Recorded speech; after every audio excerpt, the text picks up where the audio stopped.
প্রতি বছর বর্ষাকালে পানি ঢোকে টাঙ্গাইলের বাসাইল উপজেলার ফসলি জমি, পথঘাট সহ লোকালয়।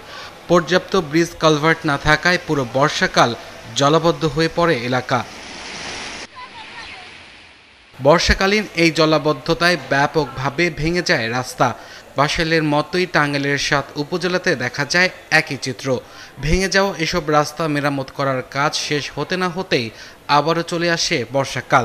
এবারও কিছুদিন আগের বন্যায় ক্ষতিগ্রস্ত হয়েছে ৭ উপজেলার ২৬০ কিলোমিটার রাস্তা। স্থানীয়দের মতে পর্যাপ্ত ব্রিজ কালভার্ট থাকলে এমন দুর্ভোগে পড়তে হতো না। পানি আসে, পানি আসে কিন্তু পানি যাওয়ার কোনো রাস্তা নাই, কোনো ব্রিজ নাই, কালভার্ট নাই। এর জন্য কথা ছিল ১ ফুট উঁচা করবো, উঁচা করলো না তো, আর ব্রিজ বলতে একটাও নাই। রাস্তা ভাঙা, এক জায়গায় ভাঙা, আমাদের ওই পাশেও ভাঙা আছে। মানে আমাদের চলাফেরা একদমই খুবই কষ্টকর। ওইখানে একটা কালভার্ট আছে, আরো 2টা কালভার্ট যদি এই এলাকায় দিত তাহলে আমাদের মনে করেন উপকার হইতো। গরিব দুঃখী লোক, তারা ভ্যান রিক্সা চালাইতে পারতেছে না, গাড়ি ঘোড়া চলতে পারতেছে না।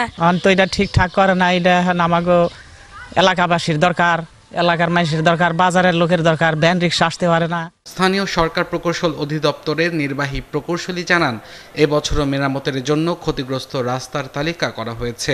এবার কিছু রাস্তায় ব্রিজ কালভার্ট তৈরিরও আশ্বাস দেন তিনি। আমাদের এগুলি স্কিমগুলি রাস্তার সংখ্যা এবং ক্ষতিগ্রস্ত তালিকা পাঠানো হয়েছে। তো নতুন প্রকল্প যদি আমাদের অনুমোদন হয় বা আমাদের মেরামতে আমরা কত অ্যাড্রেস করতে পারবো, সেটা উনি অ্যাড্রেস করার পরে আমাদের এগুলি আশা করি এগুলো দ্রুত সমাধান করতে পারবো বলে আমি আশা করি। এলাকাবাসী জানান, ভেঙে যাওয়া রাস্তায় ব্রিজ অথবা কালভার্ট থাকলে প্রতি বছর রাস্তা মেরামতের খরচ বাঁচবে, কমবে মানুষের ভোগান্তি।